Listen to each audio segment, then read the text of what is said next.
तर नमस्कार मित्रांनो, आजच्या नवीन व्हिडिओमध्ये आणि आज आलेलो आहे आम्ही मधल्या कामाक्षी देवीच्या हिंदू टेम्पलला, जे की जर्मनीमधलं सर्वात मोठं हिंदू टेम्पल आहे आणि माझ्या मते युरोपमधलं सेकंड मोठं हिंदू टेम्पल आहे. तर आज होता श्रावणी सोमवार, दिवसभर आम्ही केला उपवास आणि म्हटलं उपवास सोडायच्या आधी संध्याकाळी पहिले मंदिरात जाऊन जरा देवदर्शन घेऊ आणि मग घरी जाऊन उपवास सोडू. तर हा माझा मित्र अक्षय, जो की जर आपण जुने व्हिडिओ बघितले असेल तर त्याच्यात आहेच. He is from Kerala. आणि हा माझा मित्र रायते. तर बघूया, आम्ही चाललोय मंदिरात. वरून बाहनॉफ वरून आम्ही बस घेतली होती.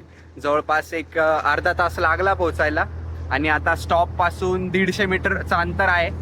तर तेवढं वॉकिंगच आमचं चालू आहे, 100-150 मीटरचा.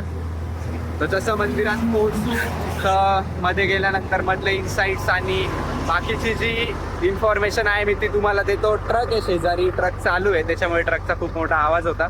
आणि मेनली हे मंदिर कामाक्षी देवीचं आहे, जिथे सेंटरला खूप मोठं देवीचं मंदिर आहे आणि आजूबाजूला छोटे छोटे इतर देवी देवतांचे मंदिर आहे. तर पोहोचलेलो एकाच गाभाऱ्यामध्ये ते सर्व आहे. तर भरपूर मोठा परिसर आहे. तर साईडला जर आपण बघितलं तर इथून पण एक एंट्रन्स आहे, बट जी क्लोज आहे. तर जी मेन एंट्रन्स आहे, आम्ही मेन एंट्रन्स कडे चाललोय. तर पोहोचलोय आम्ही मंदिरात. तर मंदिराची एंट्रन्स तर खूपच भारी आहे.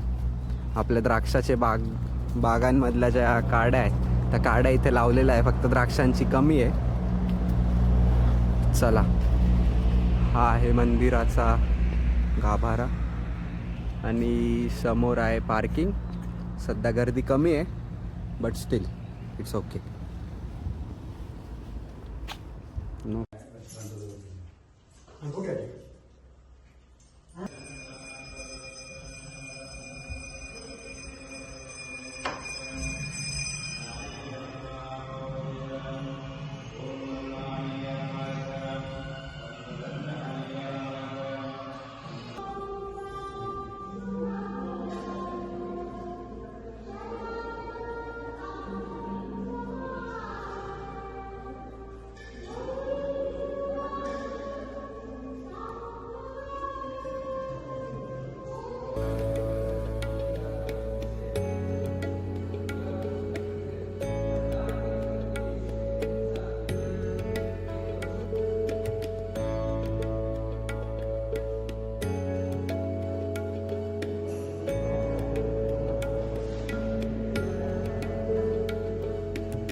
जी आपण बघतो ही मंदिराची बॅक साईड आहे.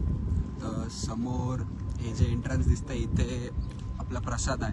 तर आम्ही आत्ता प्रसाद घ्यायसाठी चाललेलो आहे. इथले जे गुरुजी होते त्यांनी आम्हाला सांगितलं की बॅक साईडला प्रसाद आहे, तर तुम्ही या आणि उपभोग घ्या. इथे हा जो समोरचा परिसर आहे हा देखील पूर्ण मंदिराचाच परिसर आहे. तरी यासोबत ही जी समोर जागा दिसतीये ती हॉलसाठी आहे. तर जेव्हा केव्हा एखादी मोठा समारंभ होतो, त्या मोठ्या समारंभाच्या वेळेस हा हॉल वापरला जातो.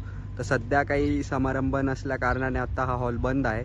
पण जर बघितलं तर खूप मोठा परिसर आहे आणि याच्यासमोरच ही जी पार्किंग आहे ही हॉलसाठीची पार्किंग आहे आणि इतरत्र पूर्ण पार्किंग एरिया आहे. तर व्हिडिओच्या स्टार्टिंगला जे मी गेट दाखवलं होतं ते हे गेट आहे जे आत्ता त्यांनी सुरू केलेलं आहे. इथून सरळ आपण हॉलसाठी जाऊ शकतो आणि जिथून आम्ही प्रवेश केला तो मुख्य प्रवेशद्वार होता मंदिरासाठी. तर बघूया आता आम्ही थोडा प्रसादाचा उपभोग घेतो.